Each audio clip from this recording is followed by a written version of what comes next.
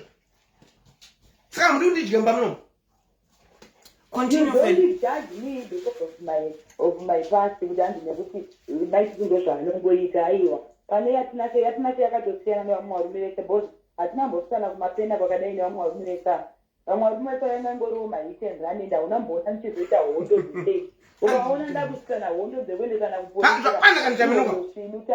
Gosi iwawo chaminuka mucharumana ndikakurova izvozvo. Naifeli. Ukaona ndakuita hondo yekuti uya tidedzera nepolisi neCIO nechi yacho ari kutaura aiwa ihondo kwayo ende inini nditoripo pahondo pacho. Masamondi acho ndisi kuzonyarara iye ndasiyana nenyaya yekuenda kuna Simba Chikanze nekuuya kwamuri nekuenda kumabloggers achinyeba. Kana dangu kuti ndinyarare ndanyarare timboita tikunyaradzai ngarizopfikidzira nemitemo yeAmerica muno muZimbabwe. Ndazviramba zvekuti kwagara ndine munhu ari kubvawo kwachuya kunyika kwangu kuya uzopfikidzira. Iwe uri muAmerica inini ndiri muZimbabwe. Usandipfikidzire nemitemo yamunoiti vana ikoko kuona kuya uzozviposa kuno kutandi nekuti I'm an American. Being an American ndozvinoita kuti vabvise vanhu. Dai amaAmericans asingasungwe kune majeri here kuAmerica. Handi kune majeri nekuti vanoziva kuti vanhu. Chamusadye chikafu iwe. Saka naifeli. Saka mwana uyu akazowana help here mwana uyu abuse yaaifesa. Akazowana help here. Anowana help yeipo achigara nababa vake ivava. Anotongogara nababa vake bhoza amai vake anovati vari pamadhirasi. Ita handitombodzoti amai vacho vari kupi dai vaivepo ndaitovatsvaga kuti tinatikutora mwana. He wants to act so kind kunzi anoda mwana ane rudo ane chii. Vangopane musi weFathers Day pane takusendera chati vandakamusendera ndinoti akandifotoreza kuti posti pomuni handi ndiri kurwadziwa bhoza unondiposta kuti Fathers Day. Ndikatomisira ndakukupostira bhoza ndakamusendera ndikati why would I say happy Fathers Day to you? Because knowing the person is handingati happy Fathers Day kuna Tinashe. Ndatoswera ndisina kuita bhoza knew what I was doing vanhu vakandipa pressure naiye akavati ndombi. Ndikati mafanja ako ari kunyatsoziona something is going on. Why are you not wishing me Fathers Day? Ndikati you want me to force myself to lie? Because fathers, ndakazongoneta post, and the post is ukaiverenga tate, inotokuratidza kuti something was happening. Ndakati you are a great dad to your kids because obviously ane vana vanobhadharira maintenance. Of course, that's being a great dad because that's bhadharira maintenance. It's not feels like I know Georgiano, but that makes him a great kid. But not to my boss, fine. I started to think I'm going to sneak a day. Then I want to take my Jordan. I want to buy a Chris Jordan. Then I think to go at now more number. So, and I want some week I if Father's Day, the father, they will say, oh, father, putting the Muslim bitter more. Read the post of fathers who know what I'm saying. I don't think you are a great judge to your kids. I know you pay it. You got to tell I wonder, but I'm connected to my kids. Because when I get they run to the wrong. That's the truth. Tell us when Sabata is but the wrong with the wrong one. I do not care. Working the right. But you can attack them in the truth you. But on that Father's Day post negative. Every Father's Day, you are a great father to your kids. Because they don't own mine. On his kids, because he are who is around again. But on the one that I was good to know to God is don't want to say approve, but the Mara no to this to Manawara. But I want to look at the boys are not option to live. Panama want to look at the one who do in the Rapura and Buya boys and it's never clear. The Tango Fanat Nature. Other Kuran of Boga boys and Akumu and I and I mean, I end somewhere else. So, Gary is a reality ticket writer, Nani Battery, yet I mean, the Moon and out. Cannot better record the back. Mapurisa, it's not the first time that I didn't want Mapurisa. Because that's what I'm saying, I never got out and I made it. I come with a roommate face. Magambona did my exam Mapurisa. No. The exam we know good. Second Nathan and Azizo, UK, you go Magambo, and I know Mapurisa and everything is one digit. They can go to you and you can go chairman and go barra and tell me for social media. And not going to back but on this one, with the exam vote is too much, Tete. It's too much. I want to put a stop to it. When I do the Mamu, to put some spirit in the same way. But I'm not going to put a boat. I thought that, you know what? This thing is, let me let go. But if I know you are, I think I gave the Makudori. No son, I come to say. So, son, I come to Gawe. Instead of the school, I don't know my lawyer, Mary, go in this case, this person. Onopa, Napanate, Mary, and then no Miram Court would defend it. Je sais, Maria will say, Quadi Coco Padera, Querican. Mildred, we am sure they equal. I come past here. I'm sure they Mildred. I'm Mukadu, not I mean, you know the Mukadu and Asano, they both my mirror at night at the guy record. That I don't say and get my zone or you call say. Magu was the night woman. Right, that won't be that lady put your body Tinashe, Mure. By Mutembera Tinashe. Here I take a matembra, I know Semereko. Auntie, that's why I'm not going to somebody moon. I tried to destroy my wife. She was there for him as a mother, as an aunt. Aita, Opunerana. And I don't believe these people put out a man and was not there for me, but right that's for the good for the both of us. Right back in out. Right number one, that's where the well, we find out. Satete ndo zvinoita tete satete ndo basa ratete ro ndosaka uri kuona ka ndakavaregerera bhodha akanoona zvimwe zvinhu zvavaitaura ka kwaive kuda kuumbiridza relationship kuti zvimire vasingazoti kumberi zvichavabackfire iko nezvakapa munhu mari vachitemba kuti munhu wangu handiti bhozi vaitenda munhu wangu now vakutema neni but pavakapanana vakanga vachisofutana pachavo maaudio zacho ndakazomatera musaiseka vakazondisira kama audio dzacho ndakaseka ndikati ndozvamaiudza na behind the scene vakazoiso avo vakaita vakati aiwa ingoema audio iya imbosendawo maaudio asembva vandika saka zvese zvozvo ndichazviplayer kuti muone kuti this guy is not as clever as he thinks and he claims he is. He is very intelligent but kukoromora munhu akaita kunge Mai Titi kunoti nesei nyangwe ukanzi wakaenda kuune PhD kunotonetsa ndosaka ndichiri pano boss kune vakatokura kudarika Tinashe vakatombosveda zvinonetsa kuti undirwistate that maximum saka kuchinzi ndidene at your own risk because unenge uchitemba simba rako inenge totembawo ramo iroro rekutotaura iroro nde I stand for what I believe in Tete and I am not going to allow anyone else to speak for me. Murume uyu kana if he knows what's good for him ngaanyarara ini ndisanyarara. If he doesn't want me, I'll keep talking. Because I asked kuda kunyarara. Arikurambireko kunyarara. nezuro chaiye manheru after wanotumira masamusi simba chikanzanga apa right nemaosis. So what are you doing? You are taking a peace order to be blackmail, to blackmail me to say shut up when you are talking. Ontora ezvandinoitwa nevanhu vakanesana neni ndikapindura vanomhanya kuma-peace order tonzi munyakaridze ibhoza anozvati kutaura kwangu kune kachokwadi kavakanoti kanzwiswe. Chokwadi chakazenge choreplayiwa kunzi oku ndandisangatomboni zvekutaura zvemaproblems ake ekuti anovava anodini anodini. Ndaisatomboda kutaura ini zvinhu zvataiziva mumbai zvesemi but obviously kana girlfriend ake sanobvisa kuti ndozvaanoita plus asiri ndakatanga kutaura kazvegombechi anonzani rache akauya kwauri wani kana anotama uya rache wakauya kwauri achitaura wani akatotanga kutaura before ini ndaitongozviconfirma because ndaingoconfirmawo kuti is true zvataurwa naThelma.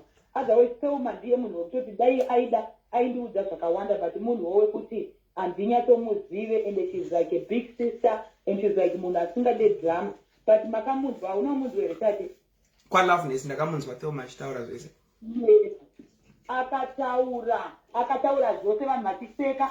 Now ininda pavakazviseka havana kuzvikoshesa kuti vazozviita replay at 2020 nekuti zvazoconfirma neni vakureplaya. Why? Because ini ndini ndakaita sei ingateu akauya ega ndiye akatanga kutopfumura Tinashe akati ndaimuziva for makore akaikwenya ati irekodhingi iri hanamboizwa itenderedzwa yakatenderedzwa ndinda nekuti ndanda kukonfirma kuti aiwa because vanhu vanga kubheta Thelma uya kuti musikana uya ari Brita vandakatoa kuti amai ava vasi Brita varingotaurawo chokwadi. Tete dzakapana munhu akataura kuti munhu uyu anodai iwe uchizwa kuti chokwadi ungati munhu ari Brita here. Haati munhu ari Brita munhu ari kuziva munhu.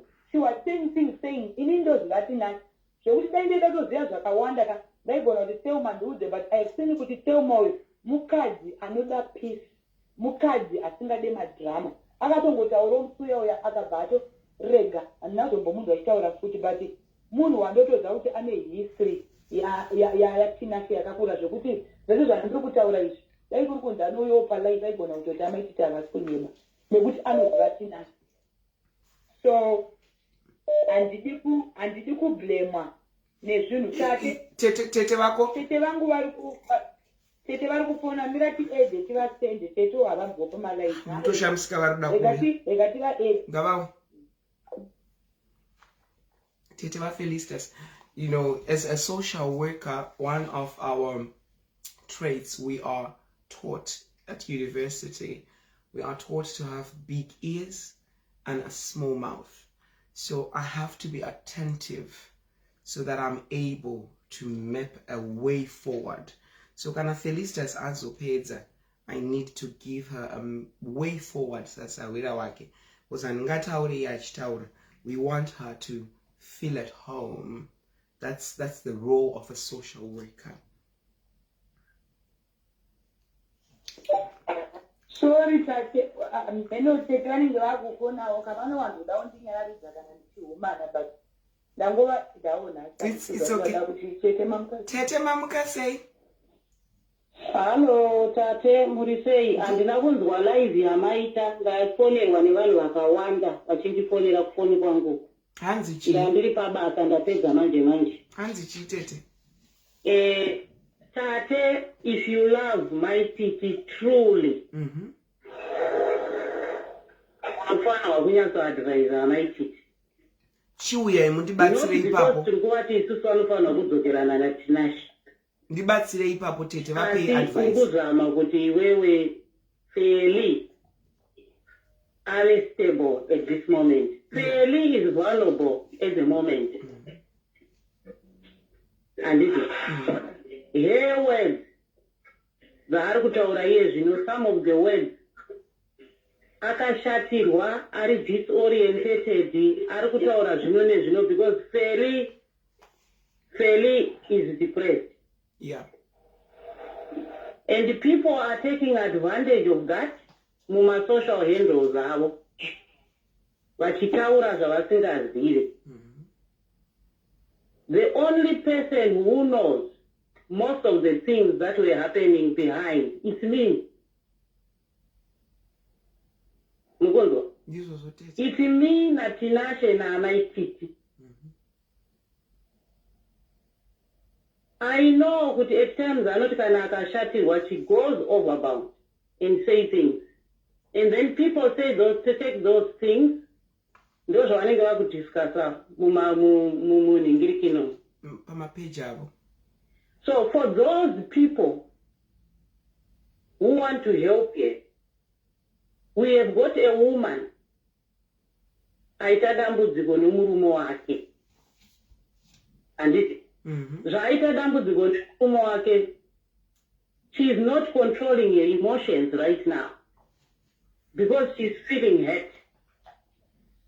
There are people who have been on social media who knows how to poke her because we know anodai. And one of them is Tinashe.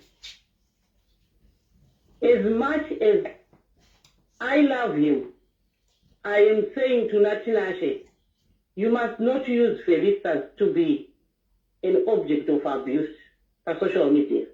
Because you know she will retaliate. And when she retaliates, she will use all words. I am having sleepless nights. Ndichitry kuti dai wanyarara. Paanonyarara, she is poked in another social handle.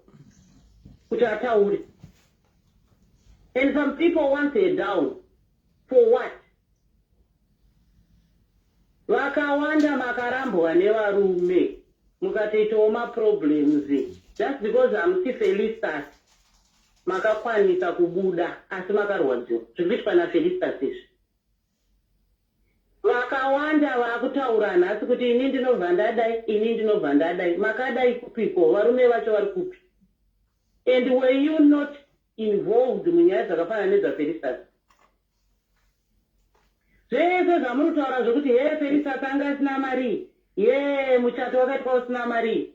Do you think iyo mari iyoyi GoFundMe inokwanisa kunorepressa mari yakabuda pamuchato? Do you really understand kuti nyaya dzimwe dzamuri kutaura social media dzidzi? Inini am the one who knows the truth. And I know kuti Felicitas akashatirwa kutaura izvi. Tinashe akashatirwa neita izvi. Ndozviziva. Anditi. Inini don't take a broken, bleeding woman. Momuisa parade. Momushoredza aripo when she's bleeding. I want to measure the level of your love. vaMai. Some people now are ganging up to Felicitas. I know you should come and talk to her as a sister. Where she is wrong. We talked about nyaya dzokuti gwembe nezuro. I talked to her the whole night about it. But within that time, some people are making my life achituko. Like we don't have platforms that are promoting marriages, promoting relationships. We have got platforms that are destroying people more and more. One word that you say can destroy you for social media. Unotanga ufambwa wakati zvakati. Zvamunotaura zviri kumusoro zvataurwa naFelicitas. Asi kureva kuti kuzasuku kwanga kusina problem yatanga tiinayo. Anditi, but vanhu vakumhanya nezvokuti azodai so akazenga akadai. But you encouraged her kuti ataure zvese zvari kutaura izvi. Because makatanga kuya different women vachitaura about Tinashe. Akadai akandi-abuse, akadai. Then she took that abuse line. Ndokuenda nayo kumusoro. And now Makuti, why is she doing this? Well, they know women where we are Tinashe anodai, Tinashe akadai, Tinashe. Mai Titi ndo wakutaura.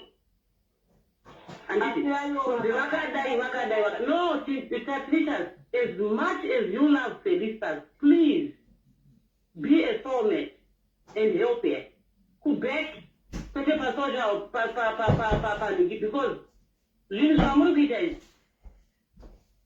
I'm telling you, it will lead to something.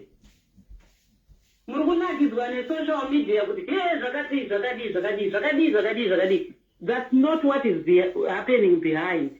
Tete rega Tete And the woman is bleeding. Tete After bleeding, Tete rega you are ndibate causing Mirai in the town. aiwa zvino mukazotaura makati And I don't want you kuramba uchienda muma social media uchida kunono bhirivhisa vanhu kuti ndakadai. A lot of people are listening to you. Tete makukanganwa Tete chikuva chinogara ndakakuya uchizai Tete Please, Tatelicious, Tete ndinzweiwo with all your heart. Tete Zvokuti tauya kuzoungana kuti nhasi paGuhwa chidembo panotoungana. Tete ndambokubvisai pasipika ndoda kuti mumbonyarara nditaura ndikaona pane mitsetse apo manyarara because kuuya kwamuri kuita apapa inini I'm not against Felicitas. I'm one of the socialites who is standing for her. Nezuro ndandakanyarara because ndairukwa musoro vaTete. Musazode kundisimudza chinya changu muchiti Tatelicious uri kufarira madrama. Dai ndichifarira madrama nezuro pakabuda Tinashe kwachikanza ndingadai ndakapressa live. But the first person I contacted after Tinashe auya pa live was Felicitas. And you never hear Felicitas kana musikutonzwika ini ndindikunzwika ndakubvisai. Ndoda kuti muteerera. Sikana makuzoti I'm one of the socialites ari kufarira drama. Maporonga ipapo vaTete. Maporonga kunonzi kuporonga mashora dai. Because inini I'm supporting with all my heart and I told Felicitas, because Felicitas, another person who's supporting you is KT. So vaTete, don't come and say, Tatelicious, you need to be solely with Felicitas. No. I've never had a hidden agenda. People me here, they know me. If I love someone, I love for real. If I hate someone, I will hate for real. So vaTete, please take back your words.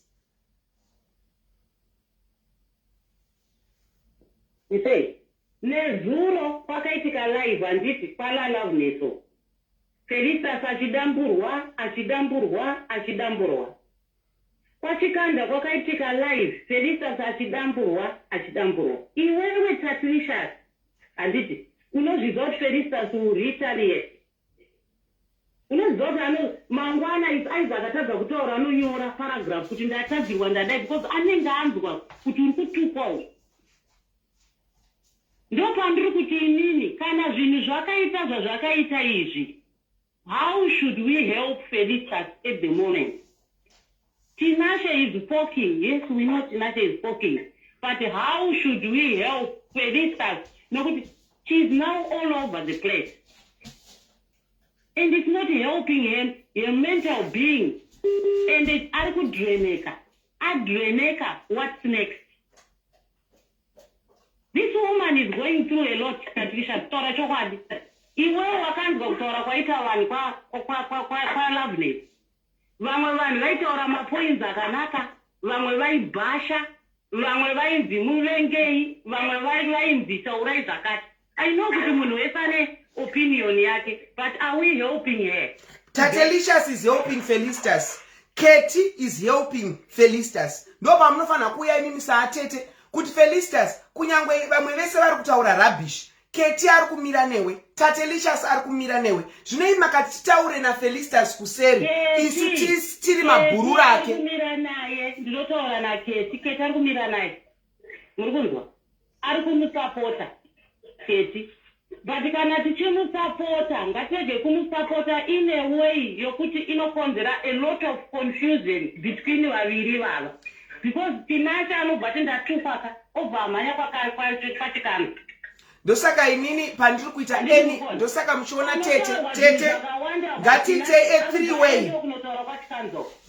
a three-way conversation. Becoming a circus on social media. Ngatite a three-way conversation anditi maedwa panapa. You also need to hear inini mukocheri wacho. Chiri kuitika kuti every live inini ndikaita zvakafanana nekuti nezuro ndakaita live ndichiri kwa musoro. No one ever heard me mentioning Felicitas. Vanhu vakatoti Queen mamuchichagwa na Feli ku live yake ndakati unfortunately I'm making my hair. Ndakaita live yechi2 ndapedza musoro ndakune muNigerian ndakudidi. Then manheru ndasvika kumba kwangu. Ndandanzi Tinashe aripa live. I never posted anything on my page. I went straight into Felicitas inbox. Fairly. Once, why Tinashe ari kwachikanze. Number 2, Loveness did a live yesterday, letting people call that Chibasha Felicitas. And I didn't post anything about that. I went straight. Yes, I know. Felicitas, can you say this to Tete? And now we are in a page kwa inbox. You are hating as well. But now they want to be nice. Muti murikona ndozvatiri kutaura zvezve kuti dzimwe dzenguwani ngatibatsiranei tichitamakiriwe iwaya tiri kubheku tobatsirana strategy. Yeah, you're open. Anambobvira ndakati musandifonere. Mushe kwete zvokuti vadzokerane but paitwe peace. Felicitas has got a big brand, Iwo have got a big brand. Mese muda kumaintaina zvamuri. Murikona? Yes, there are lots of people who are kutwista nyaya Tinashe, vatisa zvavo. This has nothing to do with Felicitas na Tinashe. Munoziva kuti Tete. Only person who can Tete. stand for social media. Tete. Taura about Tinashe ndini. Tete. The only person. Ndakubvisai futi paspeaker. Ndoda kuti mbonye. Chimbonyarara, ndoda kuona mutsetse apa. Felicitas udza Tete vakwanyarara. Pana kuvanzwa because ndakabvisa paspeaker. Yes, manyarara. Tete nyararai. Kana mukaramba kunyarara ndokudropai. I am sensing this. I have to be honest with you, Tete. Atitaure kuinbox. Ndotaura na Felicitas. Ima ndisona mbotaura nemi. But this is the second time you are coming on my live show. You are always siding with the perpetrator. Sometimes Tete chimbobvisa ubachi wenyu weutete. Pfekai bachi rechaamai. Felicitas needs you. You are supposed to come on this platform, kana ku platform kwa Feli, condoning what right now Tinashe ndiye akaenda kwa chikanza. Felicitas anga anyara, and Felicitas was given my summons yesterday. She's take down the things zvawaitaura zvaTinashe. But by the way, Felicitas started to talk about these issues on my page. So which means if Felicitas is going to take down stuff, my stuff is involved. Then I came here on this platform. I never spoke kuti Chino Tinashe akadai, Felicitas akadai, because I am a social worker in progress. I want kuti vanhu vandikutaura kana kuti munhu vandikutaura nezvake anga ari pano. Then I said, oh, I didn't speak with Felicitas in the morning. I spoke with her yesterday. Yes, Tete manyarara again kudzosei paspeaker. I spoke with Felicitas yesterday when I came from making my hair. Nandati Feli ndozviri kuitika Sawira, and I ku page kwa Loveness. Fela mbati no Sawira, I don't have a ghost. Loveness akandiblocker. Ndakati okay, it's okay, I'll try to take some clips. Ndakabva ndabatwa nezvandaitochichi because I was drinking some red wine. Zvadarizo ndandazonzwa yema summons. Fela, Tate, do you know I was saved summons? I was saved summons, Tate. Kunzi ndite take down some posts, which means kuti my posts also are included because nyaya idzi dzakatangira pa page pangu. Even the voice notes akalikiswa, the voice notes akalikiswa na Tinashe nana Tate na mai vake vakatumira pa page pangu. Before anyone in Zimbabwe knew what was happening in Maposa's family, it started on my page. So inini Felicitas Tatamakana Fongo, because of our own reasons, I don't want to bring them here, but I had decided to actually put the nail on the head on that last live and I got into Denmark. But God intervened, divine intervention came, and I decided by my and I decided by my own spiritual being. You know, I'm a spiritual person, Matete. I decided by my own spiritual being to stand with Feli again. To stand, not the first time. This is the second again. So one thing you should be coming here on platform Matete, kuti Tate amongst all of other socialites. Paneman two vari kumira na Felicitas. Keti weku Island na Tatelicious weku Sweden. Loveness is biased because vatete right now, if I am for Felicitas, I cannot tolerate people who are kuzofona come chacha this, come chacha this, come chacha this. I can, if Loveness is for Felicitas, she cannot tolerate a phone call. Mai Titi this, Mai Titi that. That's my take as a social worker in progress. You understand? Saka inini, God knows, Mzimi yangu knows, I am for Felicitas. On this matter, issues. I am for Felicitas. Tate. Yes, Vatete. Aitakundwa tate. Ndikukunzwayo. Inzwa. Iwewe you are a social worker. And you know about law. And Mai Titi is a comedian and Mai Titi is a socialite. Most of nyaya dzavo dzinoitika pano pa social media. But now this is about a marriage. It will involve a lot of things, including the law. Saka iwewe as a social worker, who knows that Felicitas now, munhu ari kurwadziwa nezviri kuitwa naTinashe zvokupoka zvauri kutaura izvi. Handiti zvekuti akaona kuti Felicitas anyarara anonopoka kuti ndine mavoice note. Handiti saka isusu tiri kuti iwewe uri a social worker who knows the law. Felicitas is a comedian and a socialite who is on social media. Ari kubashwa on social media noti ndo pabasa pake. Handiti saka isusu tiri kuti Felicitas is going everywhere because of the retaliation kana kuti zvaari kuitwa mune mamwe ma-social handles. Hapana pandiri kushora any socialite ari kuzama kubatsira Feli. But ndiri kushora vari kupancha Feli when she is bleeding. But the Felicitas should not stop taking my criticism aripo ekuti chinyarara ita is because we are at the back trying to get information, trying to help here. Imimi chibo taura iwo nyaya Tinashe Tete mune bias. Bias.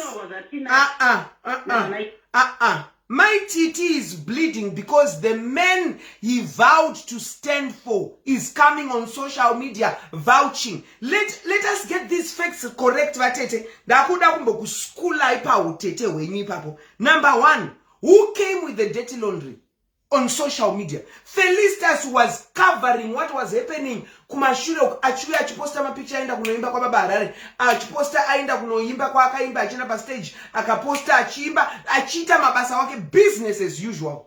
But who is coming with dirty laundry? Tinashe akatuita premeditated scandalous everything. Okay, the first thing what we need to do now as a family. Tatenda na Mai Tatenda etorai this audio ne mulikise kwa Tatelicious. That's chapter 1. Then if it doesn't blow up, I will do the chapter 2. Tinashe reached out to me personally the eve of the night and azoita live. And he said, Tatelicious, I'm giving you conversation between me. And I didn't know kuti mamsiri Tete va Felicitas in terms kuti amusi munu kwa murata. Muri Tete va Felicitas kuti makamuona achikura you know Tete va kuti Tete makamuona achikura. But you are not blood. I didn't know. Tinashe akatoti Tete anjadzi ya baba wa Felicitas. Then I was so intrigued because there was this enmity between me and Felicitas. So I needed to show Felicitas to say, this time I have you in my courts. So, the advertiser, pachikua kwa ndakati kune vanu. Tete muri kutaura mchanyara because hapana kunzwe. The advertiser kuna ndakati, give me 10k likes. I have a story of a story. Then people came with their numbers and wakapresa 10k. Then I shooted the next day. Felicitas ringed me. Pakanzwa voice renyakati, no. Tate, stop. tingadai takabengana baba atanya, but this is my Tete we are talking about. You cannot do a live show. Iye Felicitas uyu, she is the one who came to defend. And in brains no, we might have our own differences in the past, but I know when Feli is serious. And I know when Feli is vulnerable. If I was against Feli, ningadai ndakamdropa. Nikade senge ndofunga kuti afela akambondidropa pandakamfonera pa live nchiti ndiri amaike ku Sweden. Fela andifonera pa live pangu. If I was a bad person, I would have said bye Feli. But I took it to myself kuti munhu wangu tingadai tichimarana, but Feli is a good person. Then I took the story and I sided her. I didn't plan to have 9 hours on a live that day. I was planning just to do a live of maybe tops 1 hour 30 minutes. Because my voice notes angandinapo, first voice note raririna Tinashe 36 minutes. The second muri 3 Tinashe felinemi re about 2 minutes something. Then the last one muna Tinashe muchitaura about 3 minutes. So I had planned this live show. So one of the person who loves Mai Titi on this matter is me and Keti. So imimi Tete kana majoina takujoina ipano pa live. Chimbo uyai muchisupporta muzukuru wenyu tozviziva kuti yes kutaura na Feli kuseri, but Feli right now is being emotionally, mentally, socially, physically damaged on this platform. So topeta maoko totaiwa pane zvatiri kuita kuseri. Feli anoshanda pa social media. So people who love Felicitas must stand with her, for her, on social media. So Tete chimbo mirai kuita izvi zvekudai I love Tinashe. At this moment, muromo wekuti you love Tinashe must not be coming out of your mouth.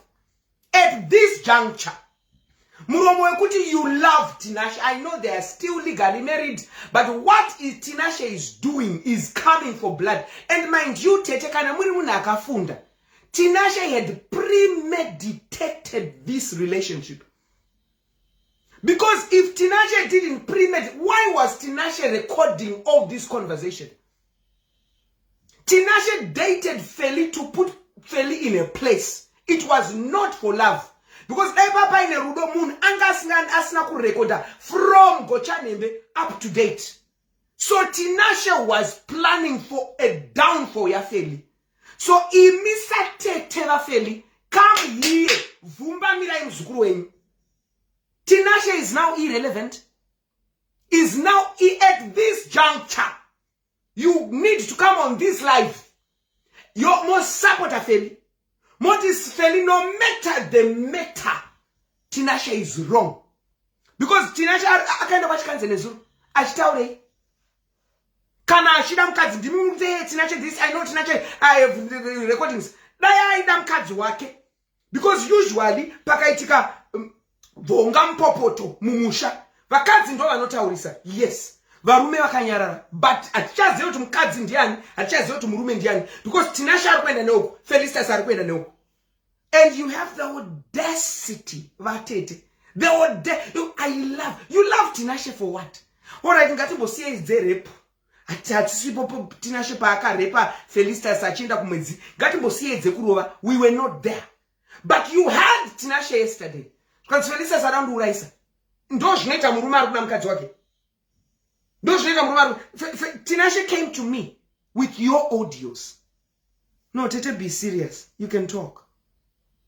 Be serious, Tete. Otherwise I will drop you. Taurai. Yes. Taurai. Ndirikureva kuti now ngatitaziva kuti tiri kudhirana nemunhu akaita sei. Handiti. Isusu kana tichitaura pasocial media, as vanhu vanoziva lo, iwo kuti uri social worker and you have got the love for a woman, your friend Chipeli. Handiti. Hakuna here mashoko anokusungirira kana uchataura pasocial media. Handina mashoko anondisungirira because I'm just coming and ndizini ndakataura vanhu vakataura. Aiwa, ndikureva Feli. Handisi kureva iwe hausi kusungiswa na Tinashe. Handiti nyaya yako koti. Ndikuona kuti pane zvinhu zviri too damaging zvaunokwanisa kuburitsa wakashatirwa nokuti uri kunzwa zvinhu zviri kutaurwa kwaese kwauri kutaureko kwalavnes kwakataurwa zvinhu zvakaoma Felistas achidachurwa vanhu vachinyora handiti Felistas anochizoenda manje paonline ochitanga manje to retaliate kuti ndiri kurwadziswa because ndiri kutukiswa nemukomana nemurume uyu. But on saying those words achabuda mulaini achitaura zvinhu zviri abusive handiti abuse haibvumirwe pasocial media tinoita zvedu but haibvumirwe nokuti vanhu vachanopfesa koti handiti vanhu vachapfesa koti tiri kutaura tiri vatatu kunokati hauna kundiisa panhingi vanhu vachapfesa koti kana wataura zvauri kutaura ita kuti uzvinyore pasi regedza kuzvitaura pasocial media asi tsvaga wei yekupinda nayo Tinashe pasocial media isiri yokuti Tinashe akazodai Tinashe akazodai uye zvaakadai iye zvaakadai because Tinashe ari kuita zvese zvaari kuita haasi kuuya achiti Feri munhu akadai Feri akadai Feri akadai uri kuzvinzwa here Tate kana usina kundipa palive muri palive Tete tiri kukunzwai because ukataura kuti this man has abused me iwe uri kunzwa chokwadi kuti wakaabuse but wataura social media yese then munhu uchienda kukoti kana aenda kukoti ontaura kuti no inini handina kudaro ndakadai but zita rake raFeri raTinashe radistroyiwa pasocial media ndozvandotaura kuti hatina here zvimwe zvinhu zvatinotaura kuback zvatichaenda nazvo kukoti zvimwe toisa pano pasocial media zvimwe tozvichengetera kuback. Yes, Tinashe ari kuziva how to talk here because she knows it kuti achataura zvazvese ndiye achataura nyaya yake ndiye achadai and by so doing it unogona kutaura zvino wotaura zvino unenge wakashatirwa. Kune maenemies aFeri anenge achimirira chete kunzwa one word iye zvinezvi vanhu vakutaura zvokuti muchato uyu wakasponswa naMai Mutsvangwa nekuti paida kupohwa mafarms Tete. Why should Mai Mutsvangwa do this? Vachidei mukona, why should she do that? Why Tinashe akasarudzwa kuti ita izvozvo? Handi mukona. Saka some of these things from kwazviri kubva is too damaging. It's like you are putting politics on Felistas' life. Kuti zvigonzi zvakadaro nokuti akadai. Then destroying her achabviswa nevanhu pasocial media. Tinashe ataura nezvokuti Feri akaita izvi nokuti ndiwe ZANU. Zvari wezANU ari kuprotectwa nezANU. Now it's now against Tinashe nezANU yacho. Because you are now no longer fighting your wife, you are fighting the political party. Now, we are using political parties kuti dziende parelationship yamuri kuziva kuti vanhu vanobhadhara zvikwereti zvakadai zvatine maaudios ataitaura tese conversation handiti zvauri chete agreement yekuti I'm going to be paying the money but wozoti iwewe nekuti zvadai wakuti no ndakazodai. That's not right. Muda kuyuza politics kuti iende pana Feri inonomudamage igomudestroy. Ndosanjara kuti mamwe mazwi ari kutaurwa nevanhu ka as much as you say Felistas ari kubva atipuna Tinashe ko imimi zvamuri kuisa zvepolitics apa muri kuzviitirei? Ndiani munhu akarodzwa nezvanhu kundiwerora Feri for what? ZANU yacho iri kuda chii pana Felistas? Chii chinoitwa naFeri political party chokuti munomira imimi kuti nofunga aida kupohwa famu famu rokuti aita sei? Makamboona Felistas ari pafamu? Vanhu vakawanda 95% vakuenda chinopohwa mafamuzo whether ZANU or no ZANU. Saka toti here vanhu ivavo vese ndeve ZANU. And some things that people are saying, they are also damaging. And some things that Felicitas can retaliate at Taura, it's also damaging. And the way Tinashe is playing his cards is damaging too. It is damaging. Founding is a pipe. Tinashe pakapuwa masamon. Achiendeswa kuna Panache na Feli. Tinashe, what did he do? He went straight on social media. Kunochinja ma profile pictures ake Peter Black, and ndokunyora kuti the dark cloud is blah blah blah. And it apedza ipapo within 10 minutes akaona iwo Tatelicious wapa live uchitora zvema audio ekutanga. Ndikaenda ndikamubvunza kuti why is it this is too zvakaita coincident here zvokuti mapepa asevwa iwo bonyera kuti dark cloud Tatelicious obva atanga kuita malive.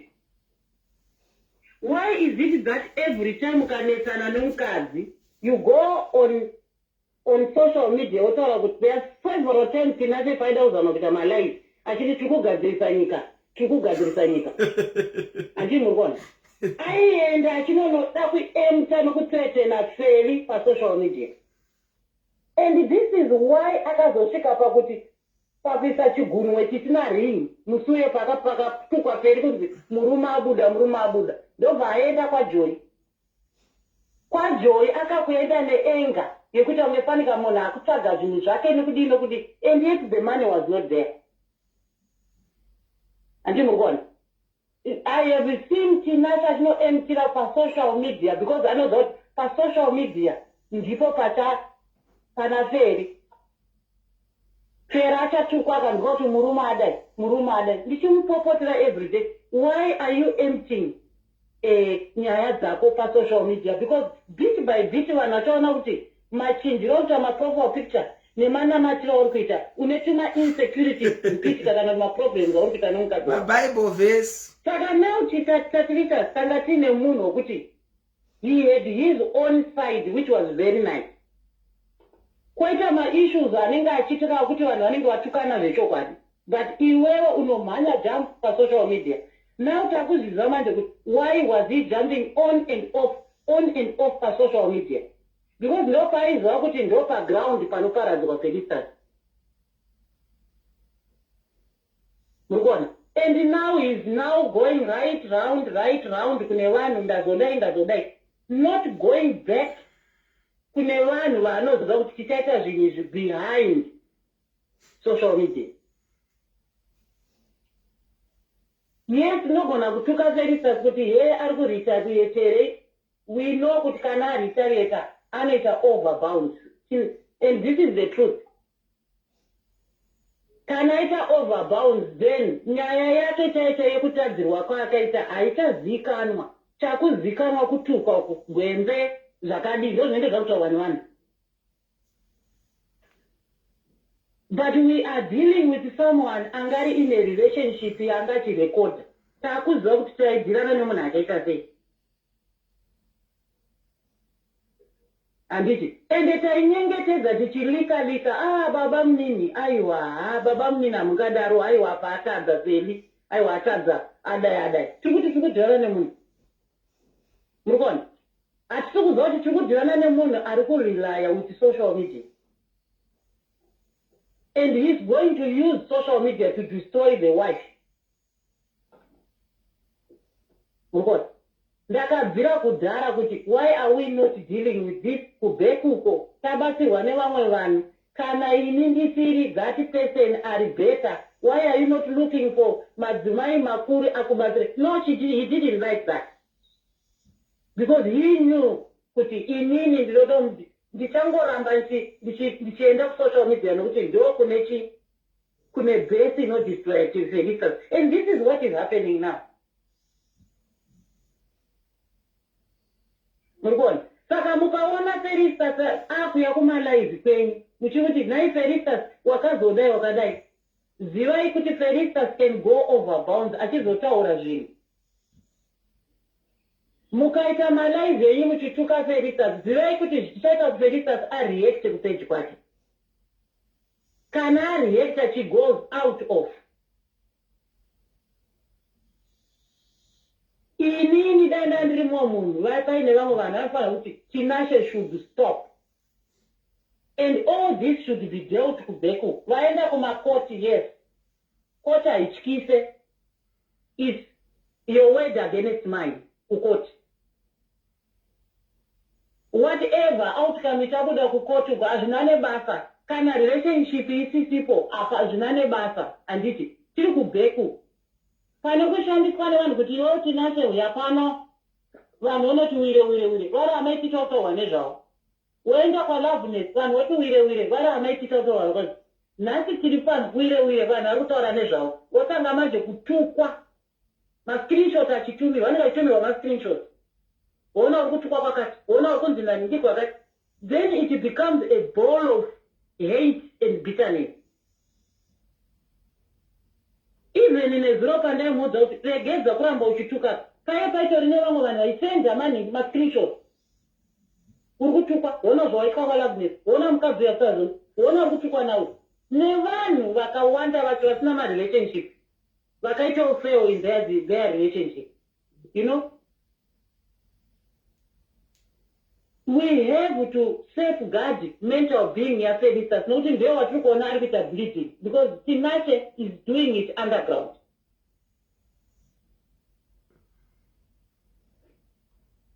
Mugoni.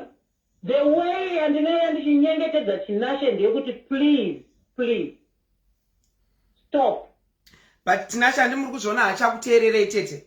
Zvekudai Tinashe anga achikuteererai kubvira pandakaita. Haasi kunditeerera but ari kundinzwa. Haachateerere Tinashe. Ari kutondinzwa pandiri kutaura ipapa kuti stop. But kureva kuti he's not stopping. Ukaramba uchienda kwanasi ndikuti ina handidi zvokuzopruvwa kuti kudii.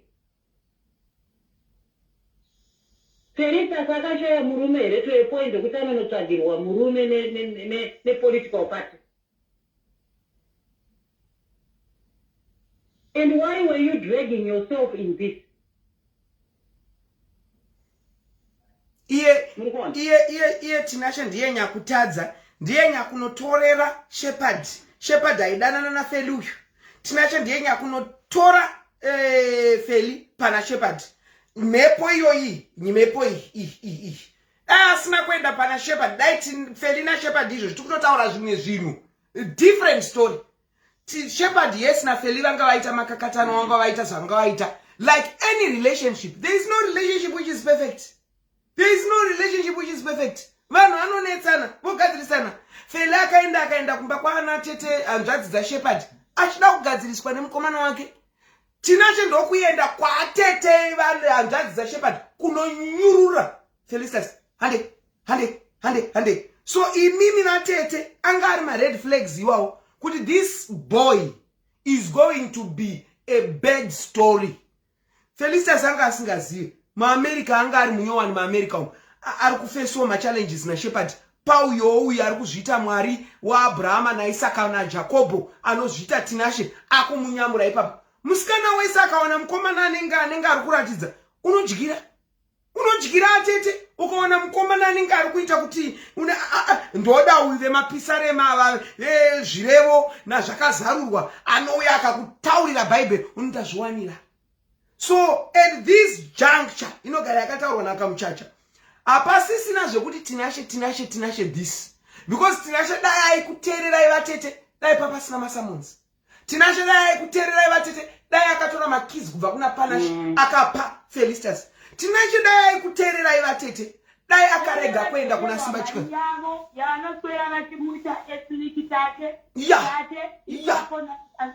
Felistas nyarara Tete.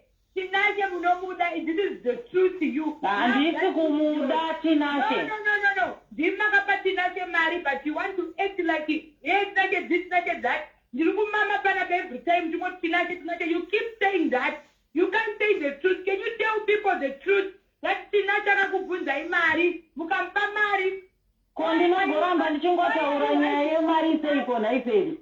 Doramba isora inganda kwaya pano pataticha sandina kutaura here taticha. I'm sick and tired of you You are sick and tired and kuti iwe regedza kuramba uchitaura ma-abusive words. Tell them the truth. That is really my money. You keep licking his ass. Is he paying the money? I don't bother Maria Jola. You look Papa to bother everybody. You bother. Was that really? Was that what you get to not the matter? Uri not indeed very polite. Msabve vatete. Msabve. Feli. Ndakubva palive. Because inini handisi kuda kuti vanhu vanzwe iwewe uchita kunge wakuita kunge inini ndindakaipa pauri. You've been begging this guy about Jara. No, I've been begging kuti muite zvinhu. I have been begging kuti muite zvinhu zveizviri peaceful. Now I'm being called a fake person because of this thing. Can you tell the truth? Can you tell the truth that this idiot came out na Maria Kurora? Felicitas, you don't tell him that Tatelicious imbomira because uno reacta me anger. Every time I go Mulika, every time Tinashe, it's on hey, Mira make it very married to go to now. And the past is the money. Right, Tete. As much as you can be angry, uchitaura kuti mimi Tete makadai, unoendwa futi kusocial media uskonzi, uri kutuka Tete wako. Handiti, inini zvandiri kutaura kwauri ndezvekuti regedza kuramba uchireacta out of bounds. I don't care. Handiti, wakaramba uchidaro unonuza plot of what you want to say.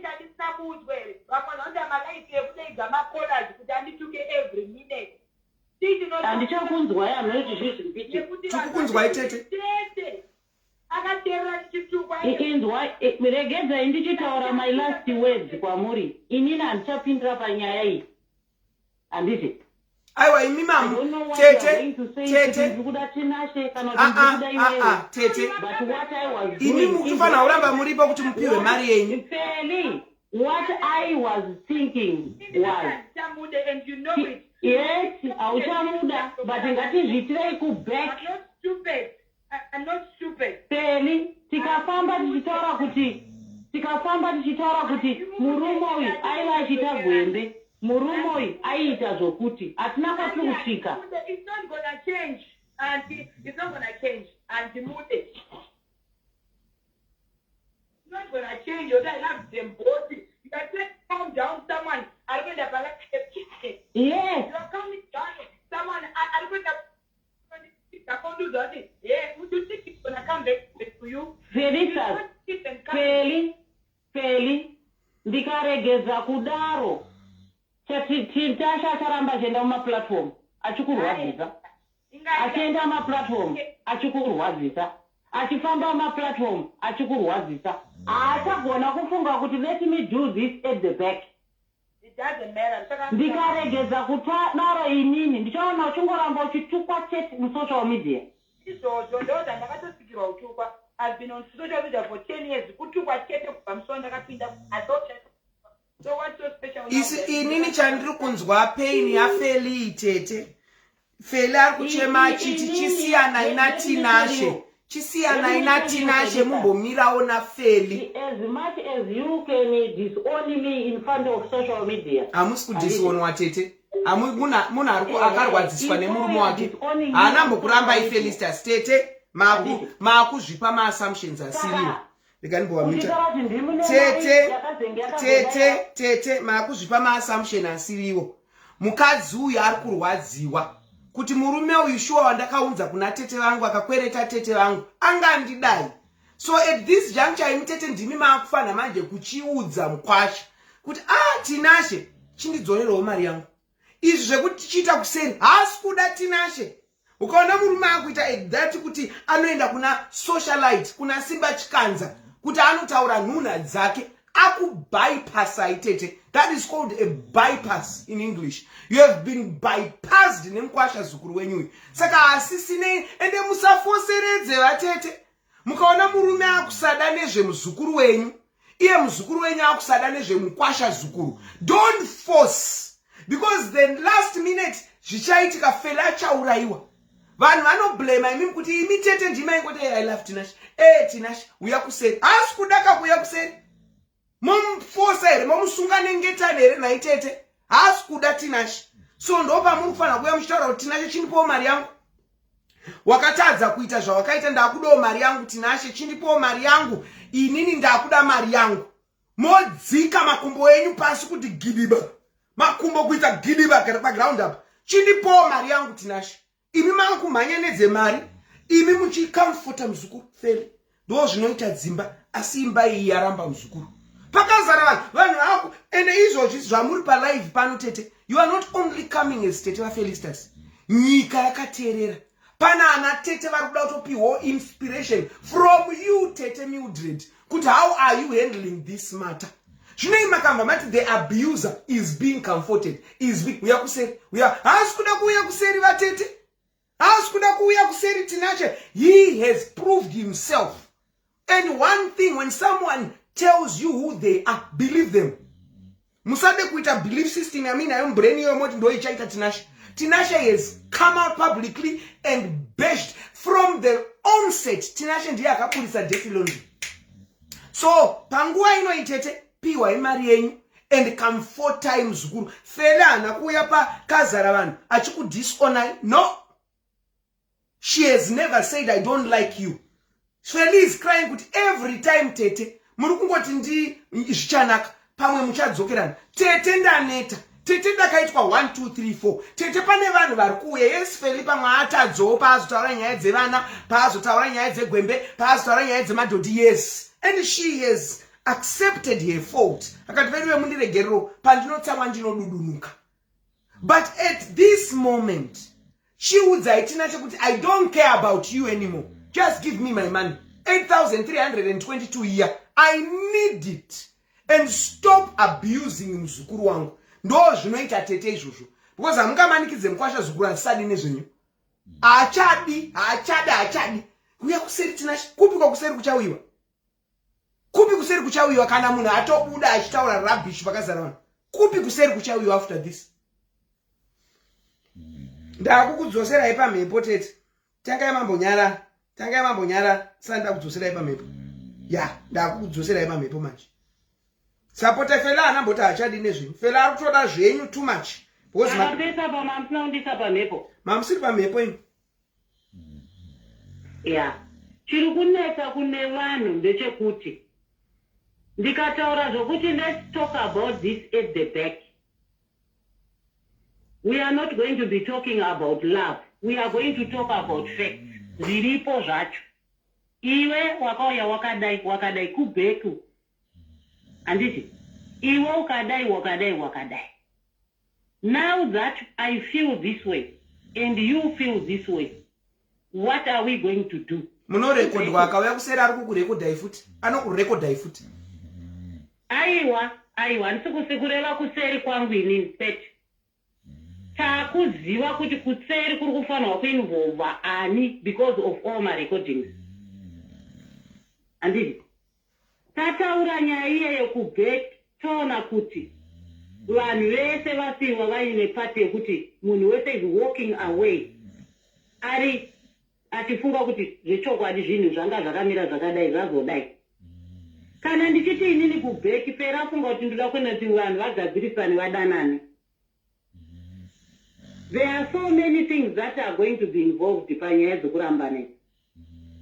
Number 1, pane muchato wokunu kuAmerica. Handiti, uchada ukatwa. Number 2, pane nyaya dzokuti dzakuenda koti kuti wakandi abuse wakandidi dzichada kutaurwa nezvadzo. Handiti, some of these things zvaifanira kunge zvisina kumbosvika ipapo. Dai pasina kuti number 1 vanhu vakatora dirty linen yavo vakaisa pasocial media kuti izosvika payasvika nhasi. And some things vanhu zvavakutora ndezvekuti Fera ari kutuka munhu kuti zvakati. There is a story behind all these things. Anditi, as much as I liked Felicitas kuti aite murume wake atate zvakanaka nemurume wake, it's not what this other party was thinking. Yeah, Sharam. Good. Now you are talking. It's not that this other party was thinking because of recording. Even in Wacho, Daimeyananis. Even Amay Waseri, Vakarekoto. Baba Waferi, Vakarekoto. Munhu wese akarekoto. Pane zvinhu zvakawanda zvandaona kuti is really wrong to this side, is really wrong to this side. Zvese zvairekoto. Ende marekodhere emunhu ane rekoto achiziva kuti ndidanza inoti. Handi muri kuona. Takuona manje kuti why this person was jumping from one side. Omanya pasocial media kuti today ndada kugadzirisa nyika. Today ndada kugadzirisa. Takunanga. Anyway, regai kuti ma-red flag. Hakuna munhu anofunga red flag yekurambana. At the beginning. Nokuti munhu wese anoti muma-relationship mune zvamo. Mune zvinonetsa. Mumwe anti murume yaindinetsa zvokuti mazekutanga asi iye zvine zvitakuwirirana. Tinashe has got his own soft side. Yokuti iwewe katete unototuka oferi kuti naye oferi. Ko waita sei? Murikuona? Hatisi kuramba zvese izvi. Kana takuramba zvese zvinokuti nhasi taapa social media, tinenge takukanganwa kuti we were also trying to look for love. Love yati yataitsaga yanga iri nemunhu ali so calculative. Munhu aitsvaga zvaari kutsvaga because he is seeking for revenge. Kurikuona? You cannot deal with munhu ari kutsvaga revenge because all the time my issues ekurwaya aitika kana nyaya dzemari dzada kutaura.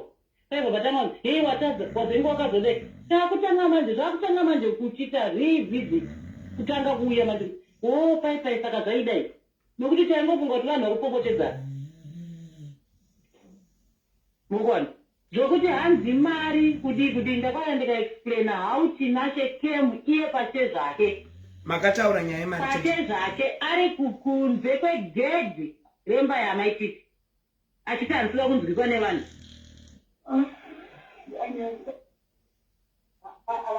Handisi kuda kunzwikwa nevanhu Tete ndibatsirei. Asi zvokuti ndiri kunyepa izvi. Tikataurirana, tikapedza kutaurirana. Akazoyazve kwandiri aitaura kuti zvanzi mungadai maita mari iri muzita rangu. Ndikati ko why? Handizivi kuti aida kufunga kuti ase manje nezvo unenge wakufunga kuti ndosaka pai akati zvakati. Nai ndosaka pai aiti zvakati. Saka mutewa wandakataura naye akati zvakati. Because zvinhu zvakuchitanga manje kuita opposite from what we were thinking. Zvokuti zvanzi kutukana kudi yes vaita maproblems vaitukana vaidi. But tanga tisingasvike palevel yekuti zvinhu zvakadai zvichanzi murume aisira zvinhu mukadzi pasocial media because mukadzi atauda makii. Chiregai kudzokera kumashure. Takaitaura nyaya yemakeys kufirst live vatete nda kuzoita kuti tichirepa up live because da kubuda nemboka. Pandakaita live paper enda ndisina imboka saka taigona kuita pati zvino ndambobudana naBruce. Saka ndakuda kuti muchita rap up. Zvandoda kuti muite rap up panapa ndoda kuti muchipo advice kuna ana Tete vakateerera this life. I want you to give a solid just a 3 minutes advice kuna ana Tete vakateerera this life. My advice inini ndichitarisa nyaya yangu na Felicitas Tinashe. I think some of the things we overlooked them because we didn't know kuti tiri kuenda kupi. Takaida isusu, we were looking for love. And this is. And my advice kuna Feli ndeyekuti wakaona nhunzi yaitwaka iye zvinezvi uchironda chokuti nhunzi yese ruda kuti ingoenda pauri kudai. You have to safeguard your feelings because munhu wese akuna a piece out of you a drop of blood out of you now. You have to be very careful. As much as you think, Kuti, I don't love you, I love you more than Tinashe and Tete. But you have to be very, very careful, Kuti. Mashoko anotaurwa nevanhu anopfuura. Asi wewe une brand to protect. Varume vanouya vanoenda. Vanhu vanorambwa nenzira dzakasiyana. Iwe mukadzi unotaura kuti handichada nenzira dzakasiyana. Tese pano tiri madivorce hatina varume. Vatore upenyu hwako vaende nawo. Inini masocialite, my advice kwamuri ndeyekuti mukaona mumwe wenyu achifamba achibleeda, there are ways dzokuti mumubatsire nadzo. Because pama social media penyu, you are not protecting abuse in people aferi nevanhu. There are good criticisms amuri kutaura kumapage penyu, but again pane vari kutema kumberi zvese nokumashure. Kuwanda kwemavanhu palive handiko kupromota community yedu. Hatiwanziriwe malive nokuda kwokutukwa nezita raferi. Tine content dzakawanda dzatogona kuita dzinobatsira imo mumamarriage, imo muvanhu, imo mukusumudzirana vanhu. Tinashe akauya kunekuti I've got my own side. Mutaurire kuti zvanzi side rako enda kuna Tete. Good. Unotaura side rako. Good. Sevanhu vakaroorana. I am still giving Tinashe the room to come and talk to me. Whether ari kundituka kuti murimbwa kana kudii, ngauye atuke ini kuti imi Tete murimbwa. Satete. Makadai muri hure. Makadai, I'm going to take everything. Ndizvozvo. Felicious kana achiya chini Tete imi muri wrong. Muri chii makadai tiri kubet. Ndo zvandiri kuda. Ini ndochitora vanhu ndoti okay, iwewe uri wrong pakuti.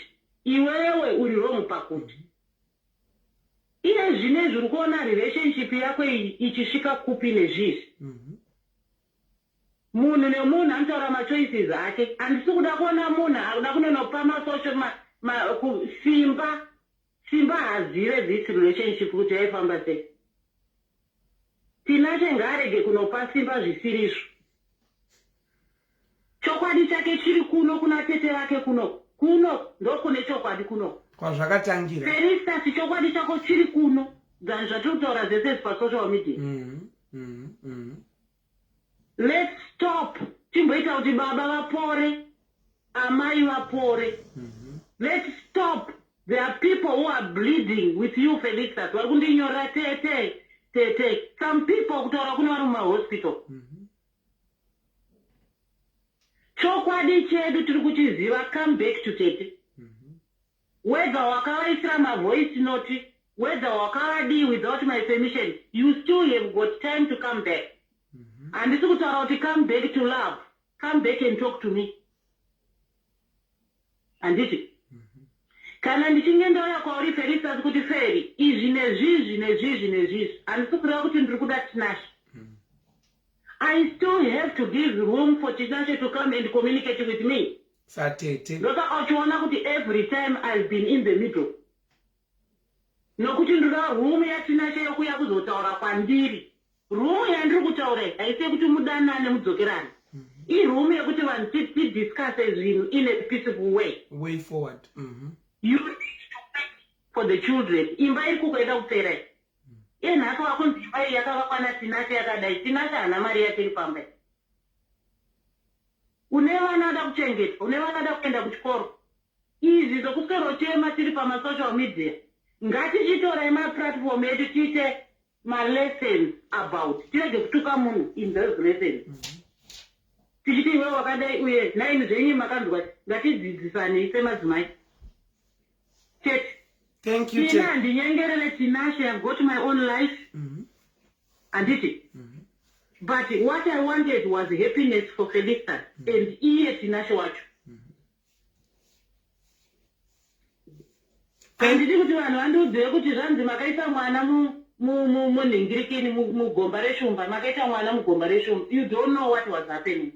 Thank you, Tete. Thank you, Ndamazi. Because handisati ndamboya panapa kutaura kuti munoziva paipai zvanga zvakadai kana kuti zvanga zvakadai kana kuti izvi zvakazodai. Because handisi kuda kuya ndichitaura izvozvo, ndoda kuya ndigeneralize zvinhu zvese. Satete, ndizvozvo. Ndosaka ndiri kutaura kuti inini, besides kuti Simba, Loveness, Ketina and all, I appreciate kuti muri kuzama kusupporta, but amuzive the truth of the matter. The truth inozikanwa nemi. The truth inozikanwa nemi. And handina mavoice note, handinawo ekuti ndiyeuzopa vanhu, ndinawo ekuti kwatitashiyana tiri kubve tichataura zvemavoice note. That's true. I never, handina kumbobvira ndakatepa munhu wandofunga kuti ndibaba munini vari kupinda mba, baba munini vari kuroora, baba munini vandagadzira, baba munini vashatirwa nepapa pandagadzira, ndoti ndakutepa. Handisi that kind of a person. Handisi. Okay, Tete maita basa. Zvese zvamakaitana kwamaposa uko, zvichizodzoka pasocial media, zvinotsverutsa, zvinonyadzisa. Because you took your wife from uko, ukamisa pasocial media. Ndikati it was wrong to do that. And taifana kubva ipapo, tichienda kumberi. Makeys, they are not very important than zvandaifunga kuti zviripo. Makey, pandirini, was not very important than marriage. Iye mimi madzimai makateerera. Don't overlook things. You have to know how much your boyfriend is getting, kana kuti husband is getting. And you have murume ngaave clear enough kutaura kuti zvinhu zvakadai. Straight away. Toza kuti tiri kudhirana nani.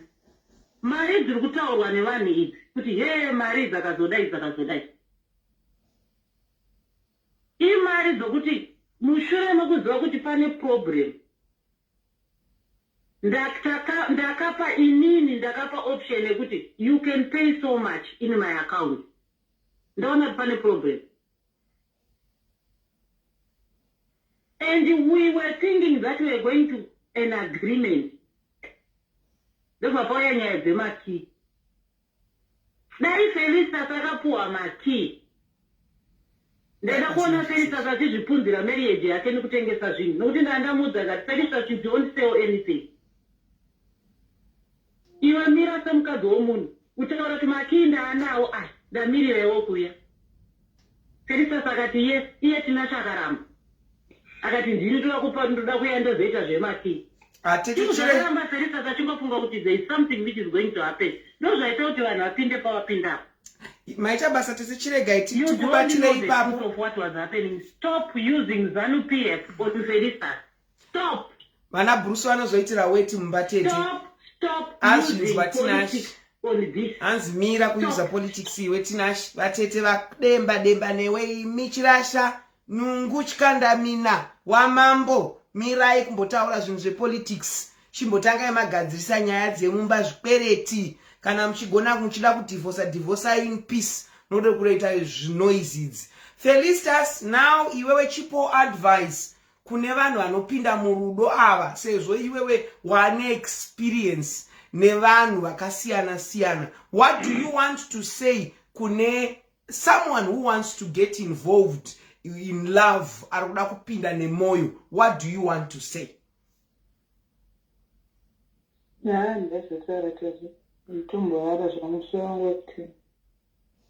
Felicitas is not feeling well. Musoro wa mamunzwa anga achichema mai manje. She's not well. Tete ndinoisa maoko. Thank you so much for coming. And imi vatete Mildred. Felicitas munomziya. Akataura zvino anenge asina kufunga. So never think kuti Felicitas is there kuti akusiye. She told me privately zvimwe ndichataure panapa. But akandiudza kubatsira kwamakamita Felicitas from the grassroots before she even became Mai Titi on social media. So you mean a lot to the Cat family. Saka musamba ma tora serious. You know, Felicitas muna nechinya ani hasha. We love you, Tete. We love you, Feli. Feli na Tete ndi drope so that mpeze kwa umuri kuseri muri tu. Inindo baba isa wanu wangu pano. Thank you. Andi drop. I love you people. I have to take the dogs out to pee. Because I'm Buddha cat 3 pazoama kusen, maskat, nemaneru, so I have to go. It's now 12. Fana Buddha na zotu mufamba 1 hour. So, majinzwa, you know, people, a lot is happening. Let us not add salt to the wound. Felicitas is bleeding. Tinashe anezu kutaura. But at this moment, Felimu wedu Tinashe takamziyane zuru. So let us stand as women. Kuti pakatadzikwa ngapagadziriswe. Pakatadzikwa ngapagadziriswe. Kwete kuti vanhu tinoti pano. Ezvinondikati ndikavhura macalls. Quint, we want to call him. Millions of people want to say something. But I know amongst those people, Tuka Felicitas, it won't be a good platform. So ndrukuti wokuname ma socialite. Yes, you want to have traffic on your page. Yes, amuna content. Isuamwe tine content. Nezoro ndakabudisa ndichiri kwa msoro ndakambobuda nchitaura zveAIDS. Ndikambobuda nchitaura izvi zviri kuda kuitika ku Cape Town zveyachi mahure makaona mahure angu pa platform pano achiita makwikwi mahure achindiri pano ndinohura ini ndiendese ku Cape Town. Ina ndine content pamusha pe content pano. Ska ndikanzi ndina content kumutaura Felicitas. I just chose to stand for her. But vamwe vanhu musa add the salt. Ungaite makoze utiudzawo kuti ukufunga senenyaya Felicitas urani. If inandi nashandafunga mavanzwa vataura vegi vapana na advice ini ndakochera ndiri mkocheri at this matter I'm kochereraing, you know. So I love you so much. Thank you for the love you have for me. Thank you for the prayers. Thank you for wishing me well. At this moment, let's support Felicitas. She needs us like never before. May the good Lord do you good. From me, your queen, bye for now. Makandi koshera. Mufunge.